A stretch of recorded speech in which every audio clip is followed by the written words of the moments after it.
All right, on today on AIS, we have Mike Claudio. He is the CEO of WinRate Consulting, has a long history in sales and corporate sales, leadership.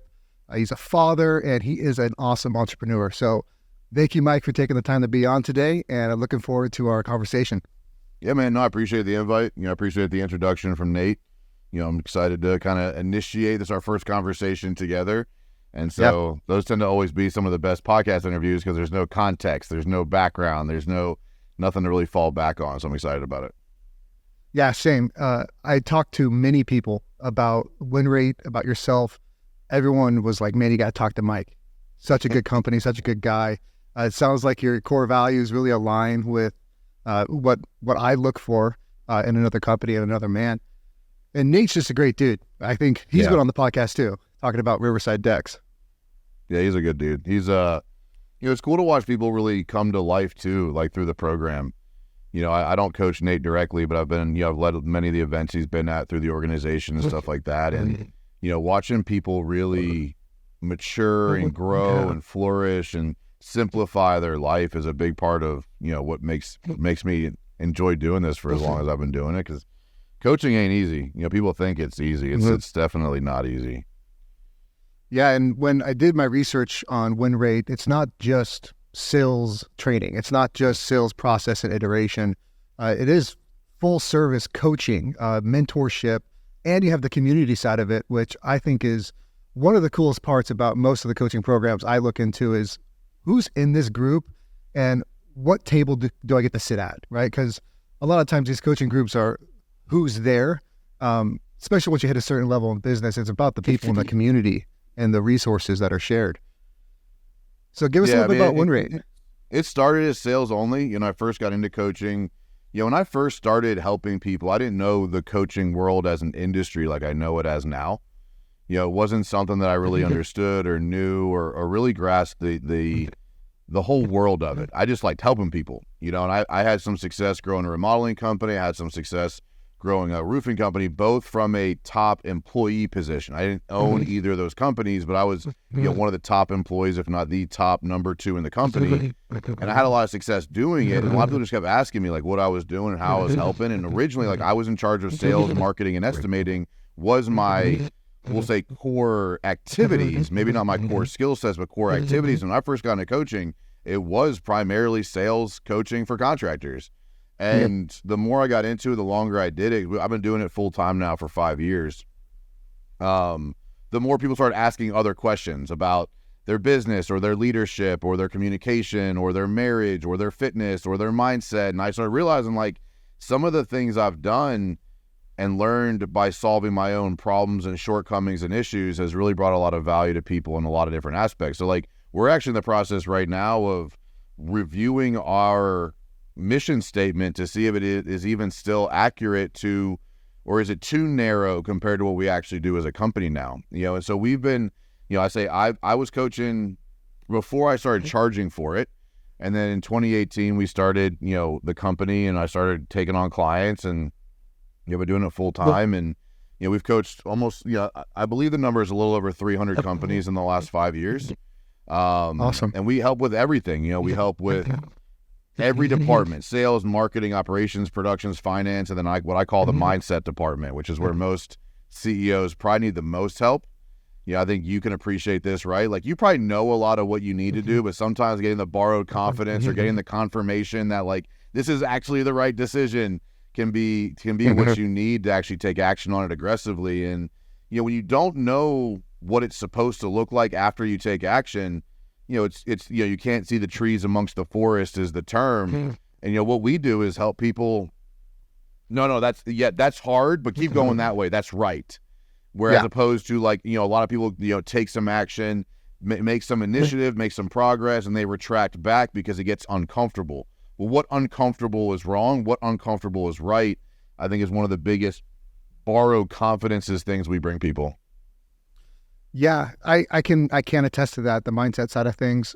I've always had the motto of ready, fire, aim, kind of like that famous Apple quote of just acting fast is better than not acting at all, because not acting and not being progressive is an action in itself in business. If you're staying stagnant, you're going to die. But man, I feel like most of the service industries, you start your business because you're either great at the craft. Most of the time, especially single trades, I've been doing this for years. I want the independence. I want the authority. I want the freedom. I'm going to go out on my own. And then they wake up someday and they're doing, 10, 20, $30 million, and they've never been in that situation before.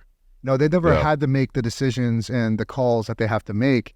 And, I've many times over the past few years felt like almost like the imposter outer body experience of like, am I really situated and mentally, do I have the mental strength and leadership capability to really lead an organization on the vision that I've came up with?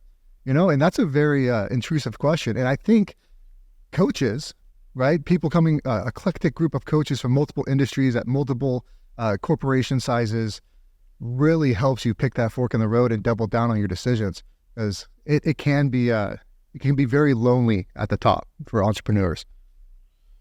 Yeah, I mean, lonely is part of it. I think sometimes having an environment you can go to where you're not responsible for every decision can just be enough to get a reprieve, right? We throw our events, it's a really big intent for me to make sure that our clients have to make zero decisions when they get here.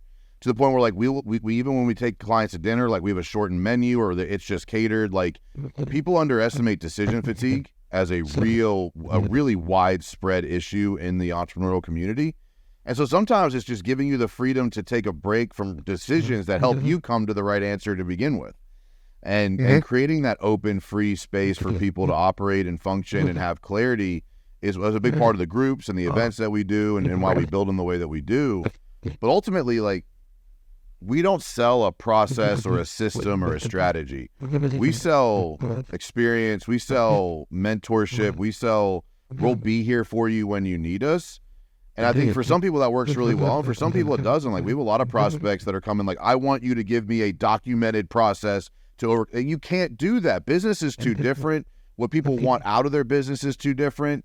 What the micro nuances of everybody's industry or business or marketplace is different. So I don't believe you can build a process for business. Yeah. What we sell is helping people create clarity on what they want, helping them analyze where they are, and then walking with them along that journey to get to that destination. Because, most people, ego drives a big role in their target setting. The opinion of others drives a big role in it. And if I told you right now, you could guarantee take home $50,000 a month forever and live and enjoy it, you'd be like, that sounds pretty good. Then you don't need a fucking $20 million company to do that. So what are you building it for? Like, you building it because you want $20 million company or because other people told you should want a $20 million company? And help people create clarity and determine what is real, what do they actually want, and then what is it going to take to get there? And so most of the time you don't need as much as you think you do to have the lifestyle you want if you just got selfish and said, no, this is really all I want, and I want to be okay with that.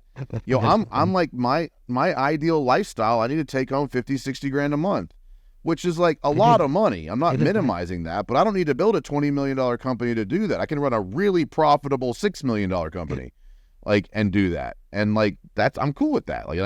That's good for me. I'm happy with that. I'm impacting thousands of lives to accomplish that, but I don't need to build a 8-figure company to have what I want right now. And that might change at some point, but I have a 7 and 5-year-old son.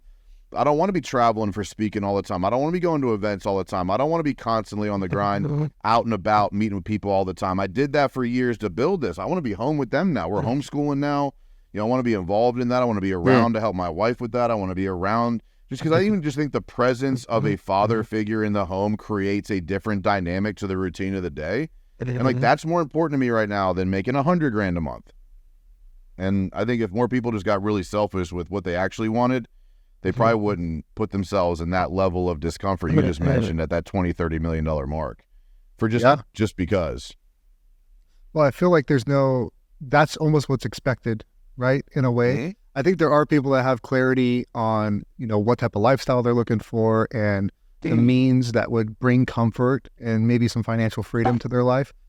But if you go on Twitter, right, and you're looking at, solopreneurs and all these other industries, it's scale, go multi-market, build a franchise model, do all this stuff. And, as an entrepreneur, and I'm sure you've struggled with this in the past too, there's always that shiny thing, right? There's always a little bit more. You hit the first goal and it's like, I'm not really satisfied yet. So I think it's almost more of like inner clarity, like you mentioned, and having a clear vision on what success looks like for you and your family. And I love that you're a family man like that, because that is most important. I have 3 boys as well. You have to have 3, 6, 5, and 3. And we're just bought some land out in the country. We're planning on homeschooling, and I'm looking at the future and like, well, gosh, I want to be there for that, right? Yep. Like I want to build that chicken coop with my son. I want to teach them skills. I want to be present. Does a $50 million company align with my financial or my family goals? Well, and I Real think part of it questions. too is that it's I'm not suggesting that I don't grind and hustle and seek to improve and evolve.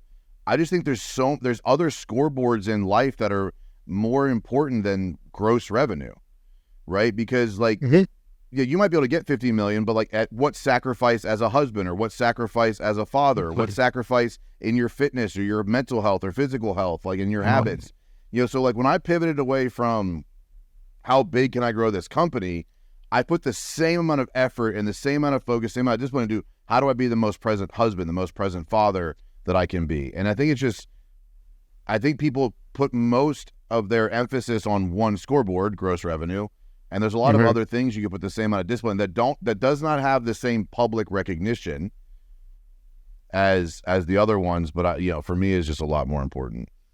Well, and I think growth, like, because that's a low hanging fruit, right? You think of growth, you think of revenue, right? You think getting bigger. Where I think there's something to be said about strategic plateaus and building out growth internally to extend the LTV of your clients, especially like at a consulting or a business firm, right? Like the lifetime value of my client as a renovation contractor is very low, right? Because they're usually doing one remodel, and maybe 15 years down the road, they might give us a call, but the lifetime value of that, aside from referrals, is very low.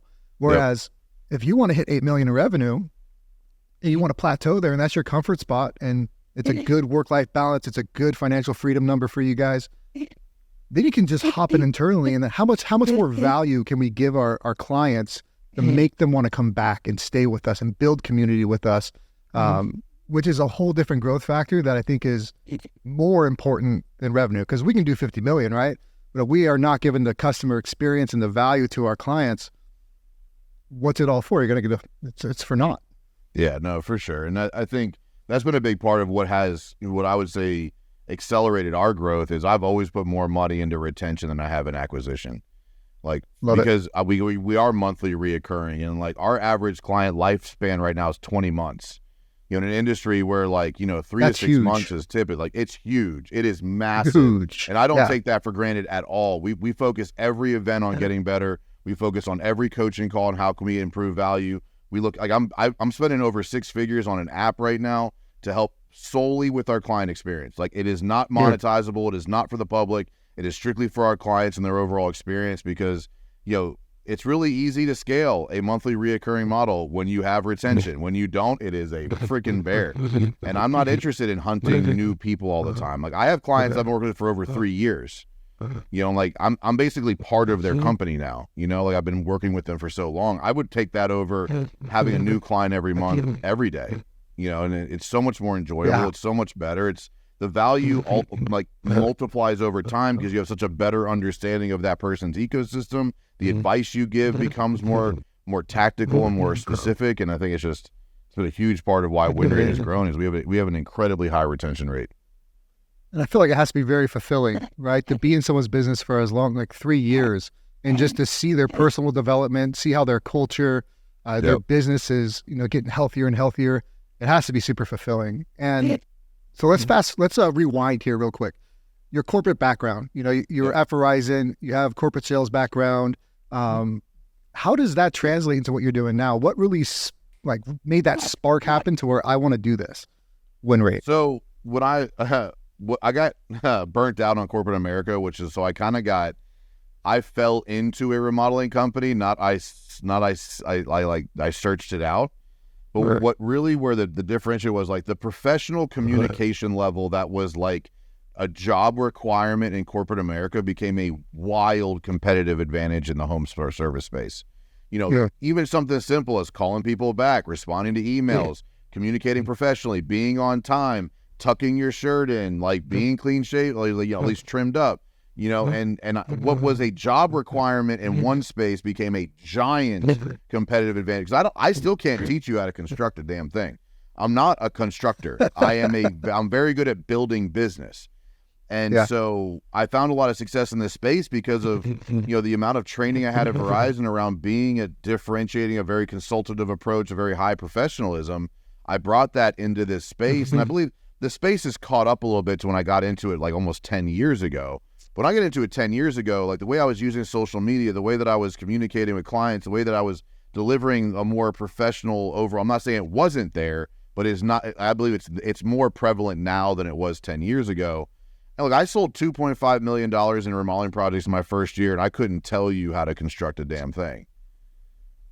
And we did a really good job. Like I grew that company well, and a big part of that was just the general skill development I had from corporate America and my structure and my accountability, my time management, my task management, my follow through, which I had to do there to win. Which I had to do there to win. Like to keep my job at Verizon, I had to do those things. It was like the floor. Like showing up to meetings on time was like the floor. Like if you can't do this, you're going to get fired. In construction, I was getting praised. The Wild West, man. I was getting praised by clients for being on time. I'm like, it shouldn't be that surprising that I'm here on time, but it was. And I really did a good job developing systems and processes, and then really learning how to train others on those things that has really turned the company into what it is now. So how did not coming from the industry? I think you answered some perspective things there, because similar with me, right? I'm from the field, by the field. I've been in construction for a little bit. I'm more in our company, sales, marketing, design. That's kind of my hats, my business partners, finances, operations. And when we came into the market in 2020, we scaled from like 0 to 3.2 million in 12 months. Yep. And it was a good year to get into the industry for sure. It was awesome. And we're still growing from that. Yeah. Even to date, even with some, more price sensitivity, I would say. Yep. But we took a completely different approach than most contractors do. And it's exactly what you said, reverse engineer customer experience. And that's your sales process, right? Like, what do people want? They want communication, right? They want to know where they're at in the process. They want the Domino's pizza tracker, of where they're at in your process. And they just want to be taken care of. And in our industry, that's a huge issue. It's just such a low-hanging fruit for any contractor looking to get better. It's the basics of just communication and customer experience. And you're going to be fine because you're better than 90% of other guys out there already. I think one of the most widely undervalued part of the communication with clients is being willing to give them very accurate and truthful expectations. Like, this is going to suck. You are going to hate the drywall phase. Like, there are going to be subs that don't show up sometime, even though they told me they're going to be there. There's going to be material delays that are outside my control. Here's what's going to happen when these things happen. People they don't want to talk about it. They don't want to talk about the expectations. They don't want to talk about, hey, it's going to take me some time. They don't want to talk about, hey, pricing might vary. Hey, this is what happens if you decide to not pay me. Like, I want you to know now, this is the action I'm going to take so that you are informed if you decide to go that route. Like, people want to, they don't want to, I'm not saying they're liars, but they want to leave out some truths. Well, they want to look good. Hoping that those problems don't come up when we know 99% of the time something's going to happen, right? Yep. And the client, I guarantee. My client, I would say the clients in general want to know not what happens when everything goes right. What are you going to do as the contractor when something goes wrong? That's what they really want to know. They want to minimize their risk analysis because they're going to pay you a large sum of money with hope that you're going to follow through and make their internal vision come to life. Even something as simple as saying, what you want isn't possible for your budget. Yeah. One of the greatest things you can tell somebody is like, that ain't going to work for what you're willing to spend. As early in the process as possible. Hey, show me some Pinterest ideas you have. And you're looking at it, you're like, this is like a $15,000 refrigerator, right? Because I don't want you to think you're getting this for your $42,000 budget. Yep. And because they just don't know. Like, they don't know. They don't. Yeah. And they think it's just normal. They're so afraid to push back and give proper expectations on the downside that's where I think the industry went wrong. They want to pretend everything's going to go right. And like, everything goes wrong every project at some point. Yep. So I would agree. Yeah. And even in the sales process, like, that first initial, even phone call, when you're talking about expectations, like all those should be addressed. But when you're on site, I think leading with those type of situations and variables that could happen in the project, and then reverse engineering back to our process and how we solve that problem. Because the one thing I tell customers is the only guarantee in construction is something's not going to go to plan, right? Especially in like the 2020 to 2022 space, it was like we lost half our company for 3-4 months, right? Yeah. Everyone had COVID. Everyone was sick. No one wanted to come. Like it was just, it was a nightmare. And the only guarantee is something's not going to go right. Now, you've coached over 300 companies, or WinRate has, been influencing 300 companies in their process, decision-making, client experience, how to run their business. I want to talk to you a little bit about company structure. What companies do you feel are the most efficient? And if a contractor is running into an issue right now with, efficiencies in operations or sales to operations communication and translating what was sold into something that could be produced, what do you find in the most efficient, successful companies that you've coached? What are the key traits there? I think one of the biggest ones is just a consistent meeting cadence is one of the biggest things where you have forced problem-solving interaction. I have clients that like they're doing 5 to 10 million. Like, how often do you guys meet as a team? I don't know, like once a month. That ain't gonna work. Like that is not gonna work. And so if I look at the companies that build the most efficiencies, it's the ones that diligently protect the boundaries around problem-solving meetings. Whether that's pipeline meetings, sales process meetings, marketing meetings, production meetings, operations meetings, team like initiative meetings. I'm not saying have an abundance of meetings, but the companies that are the most efficient at overcoming and eliminating, not just solving problems, right? What I look at as solving problems is, okay, we hushed that baby. It's eliminating problems, right? Like I want to eliminate it so it doesn't happen again, not just solve the problems that came from this one and soothe that customer or soothe that sub or soothe that supplier. I want to make sure this never happens again. How can we make sure this never happens again? If you asked that question once a week for the rest of the year, you'd be a lot more efficient going into 2024 than you are right now. But most companies don't protect time as a team to solve problems. I think that's one of the most consistent themes I see when it comes to who is successful and who is not. So how do you feel about EOS? I like it. Entrepreneurial. I think it's like a lot of things, like people kind of make it their own. I use parts of it. I don't use all of it. But I think it's a really good structure for how to hold the entire team accountable to an agenda. Like it gives you a framework that you can individually, because I think most CEOs struggle holding their key leaders accountable out of fear of them leaving, or a fear of pissing them off, or fear of getting it wrong, right? I think a lot of leaders are afraid to be wrong. One of my favorite attributes of myself was like, I'm not afraid of like, I messed that one up. Let's try it differently next time. Continually evolve and failing forward is one of our core values. And so like I talk about it like, hey, I failed and that's okay. Like it's not that big of a deal. And so I think EOS is like, I feel like the 80-20 rule. I think 20% of the tasks and really this framework structure that you get from reading, traction, implementing EOS provides 80% of those outcomes. And I do think the meetings, the level 10 meetings, getting into we call them trees and weeds, they talk about the rocks and everything in there, but we call them trees and weeds, The weeds are the things we can pick really quick. In the trees, we're going to have to get the excavator out. We're going to have to do some deep digging here, get it by the roots. And that's a big quarterly issue. Yeah.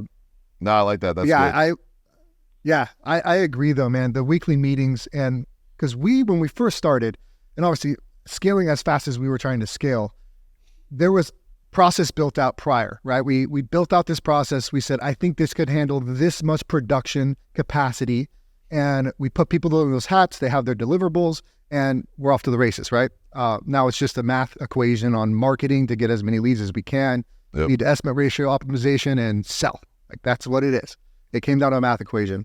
We quickly found that it is very hard to standardize something so custom, right? You're touching a $500, $600, $700,000 renovation, 15 plus trades, some specialty things, x-raying slabs, doing all this crazy shit. And it's hard to standardize process. And I liked how you said nuance, because I fall in that boat as well. I fall into when you're dealing with something as large as and such a fluid thing of a large scale renovation, there's a lot of nuances in there. What solutions are you giving contractors to really mitigate the risk in these large projects? And this is a selfish question because this is a question I'm still trying to answer for myself and for our company. What are you finding commonality wise, and what do you think is best implemented to have everyone congruent in a large project? So one of the, I can't remember who I didn't, this is not my thing. I learned it from somebody. I can't remember I can picture his face, can't remember his name, but it was a project binder. And it was like, it was the holy grail of where everybody went for information. I'm really big on checklists. I'm really big on peer audits. Hey, did I miss anything here? Right? Because like you said, like I came in from outside an industry and came in and asked stupid questions because I didn't know any better. Right? So if you have somebody who's a project manager, superintendent, or whatever, however you call your person, right? Yeah. We'll have a peer audit of their checklist. Did I miss anything? Are there questions I should ask? So I think checklists and peer audits are really great ways that you can alleviate and proactively solve some problems down the road on high complex projects. But I really like having that, like the holy grail of that project, everything being printed and lives in a binder that there's one in the office and there's one on the job site, and like all the selections, all the variables, all the conversations, all the email chains, everything lives there. And so, yeah, that might sound counterintuitive to a digital world, but I have found that being like, did you check the binder? Well, then don't fucking call me back. Like, don't, like, go check it, then call me. There. And all the information lives in one spot, because when you have that many different trades and that many different leaders or that many different sales, or you got the sales, you got the designer, you got the architect, you got the production person, you got all these people involved. There's so many conversations that happens in so many different places. Some of those happen in person. I have a strict rule on there. Like, you are not allowed to have a conversation in person with a client that is not immediately documented before leaving and getting their buy-in that like what you just outlined is what the conversation was. You know, like change orders, for instance, is a big one, right? You are not allowed to leave a client's house until you've sent them an email with the change order, gotten feedback from them, approving the change order, or whatever the next step is. Because it's so easy to just miss a little thing here or there that costs the company.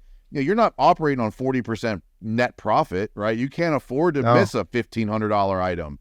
You know, that eats away at a lot of things. And so, but if I look at big, complex remodeling projects, having a strict policy around documentation of conversations and information in one spot for all people is a best practice that I utilized when I was doing remodels years ago. And, you know, I wasn't doing, I think the biggest one I did was 450.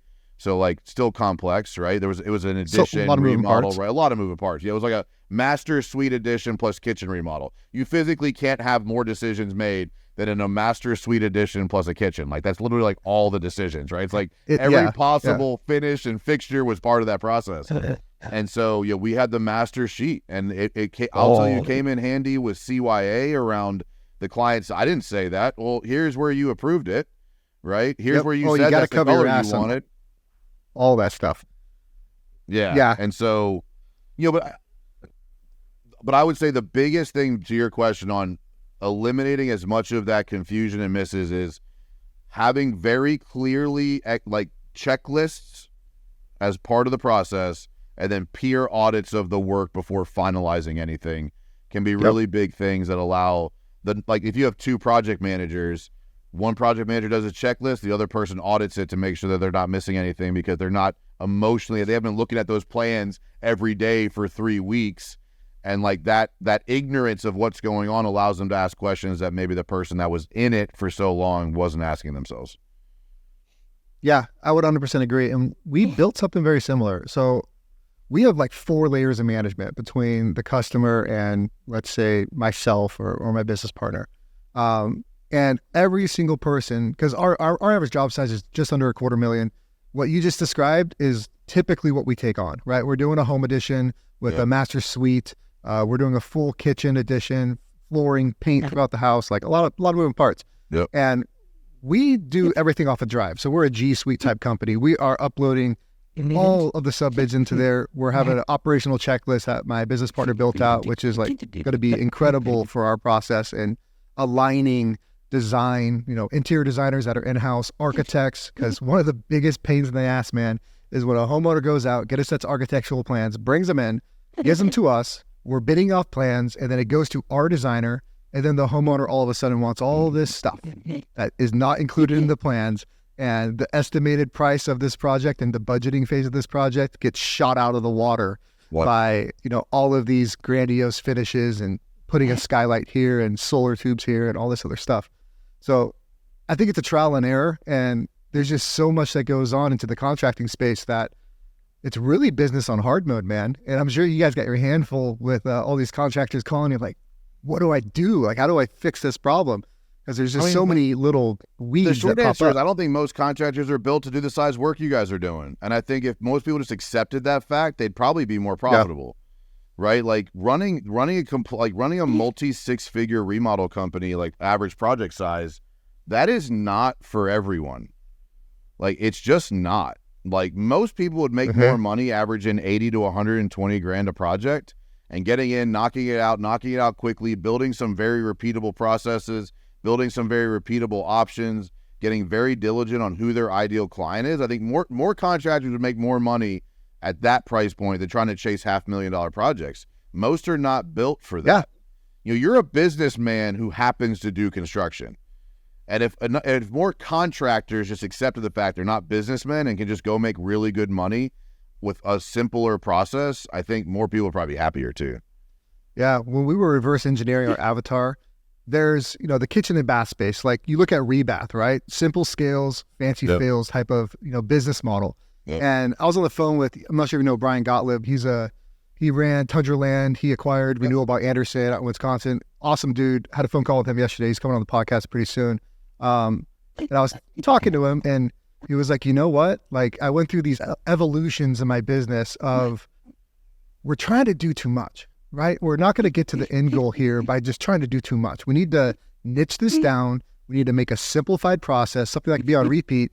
And I have it on my board. He was doing 700 projects a month at one point. He had 150 million and over 600 employees, 150 plus million. And he was telling me all this and how he got to that. And I was like, my gosh, man, that is just a Goliath. And the whole premise is simple scales, fancy fills. Yep. And I was talking to my business partner about it, and actually our producer. And I was like, because we saw a hole in the market, right? We looked at all these chuck in a truck type contractors trying to tackle these $500,000, $600,000, $700,000 projects, and the client experience is horrible. There was a huge hole in the market for a process-oriented, quality general contractor in that space. And now that we're in there, we're like, oh gosh, this is going to be, we could hit the financial, the revenue figure, the top line, but everything that happens between us and getting that final check, so many variables. It's a lot. Yeah, you're counting on a lot of other people to do their job. And that's a really hard, you're very much so out of control. Well, I figured the only way to really control, you're not in control of the individual assets. You're not in the driver's seat of every, Right. I think the only way to really fix that problem is to get as vertical as possible. Start acquiring off your P&L, start bringing all that in-house, but then you're looking at more variables, right? You're running more companies, you're doing more stuff. It's the acquisition model gets crazy too. Well, and also like keeping guys busy because you have to, because you'll lose them if you don't, is harder than just subbing crews in when you need them. There's pros and cons. Like, I got clients right now going in both directions. I got some clients getting rid of all their in-house labor, going full sub model. I got some people who have been full sub, trying to bring in like a more specialty finish crew. My opinion is stick to the sub side. Managing, you're not an expert at every trade, so you can't make them better at their jobs. And like, that's my perspective on it, right? Like, you can't, like, if you don't know electrical, you can't make them better. Go hire an expert electrician, and like, it's his job to make his team better. And I think it's hard to keep that stuff in house. Like, just go hire the company who does it every day. I'm more of a sub fan. I would agree. In hindsight, I love having in-house flexibility. I love being able to go fix a problem with in-house labor. Yep. I think for the magnitude of projects, being a true general contractor and paper pushing a little bit makes a little bit more sense for the homeowner and for the contractor.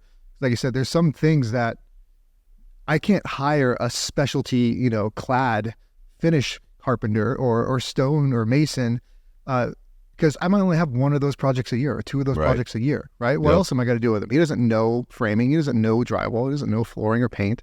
So I would agree with that in a lot of ways. So between the replacement and service industry type contractors, single trades, siding and windows, roofing and gutter, type setup of a company, compared to a general contractor like ourselves, what do you prefer? Do you prefer hopping in as a business coach into that multifaceted beast of a business and really dissecting, the core problems in there? Or do you like scaling a more simple business model and seeing them grow quickly and the success in a single trade model? Where do you lie? I don't have a preference, to be honest. Nice. I do so much more leadership training. It's kind of universal. I do substantial more communication, leadership, mindset stuff at this point that it doesn't really matter what the company is specifically. I'm working on the leader himself. But no one's ever asked me that question before. I really haven't thought about it. I wouldn't say I prefer one or the other. I have a client right now that's doing, 15 or 16 million in remodel work, and I have clients that are doing 4 or 5 million in single trade stuff. And I like working with both of them equally because I'm working with the leader themselves. I like the human. I like the person I work with equally. So I don't think I have a preference because, like I said earlier, I really like helping people define and document what they want out of life and then helping their machine deliver that for them. And so I don't have a preference on one side or the other because I definitely am more, I have navigated more towards life coaching than business coaching specifically. And not because I wanted to, it just, the conversations have led me there, over the last couple of years. Yeah. And I imagine someone that is, mentally fit, physically fit, has a great work-life balance, a happy wife, a happy family, probably produces a lot better at work, I would imagine. 100%. And then the business follows you. How you feel it follows the leader. Your employees are going to follow that. And, in the grand scheme of things, like I said earlier too, most people know what they need to do. They just don't have the confidence to take action on it. So making you more confident helps your business produce better too. So yeah, it's definitely fix the leader and the leader fixes the business has been a big strategy unintentionally. I didn't go that route on purpose. It's definitely where I find myself though. Nice. And your guys' plans are mostly annual, correct? Correct. Yeah, which I love that too, because like you said, with the churn in that industry of coaching, consulting, people, go 2 months and they're like, not for me, not working, but they don't really put the work in and build a relationship with that coach to actually iterate anything or learn any skills. No, so I like that model as well. I want to be with you through all 4 seasons because I don't want to see you only when things are okay. I want to see when you break on the low end and I want to see where you break on the high end.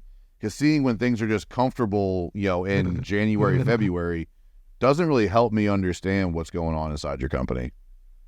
Makes sense. Yeah. Well, Mike, anything you want to tell the audience? Anything, anywhere we could plug you, try to help WinRate in any way we can? Look, if you're a podcast listener and you want to go listen to the Big Stud podcast, there's 370 episodes there. Outside of that, man, I just like helping people. There's a ton of free content between the YouTube and the podcast. So if you just go to MikeClaudio.com, it has the links to everything, and you can check out my wife and I's podcast, our nonprofit, the YouTube, the WinRate, all of it's all there. If you just go to MikeClaudio.com, you can find all the things that I'm involved in. All right, man. Well, I appreciate your time this morning, and I wish you all the success in the future. And thank you. Absolutely, man. Appreciate the invite.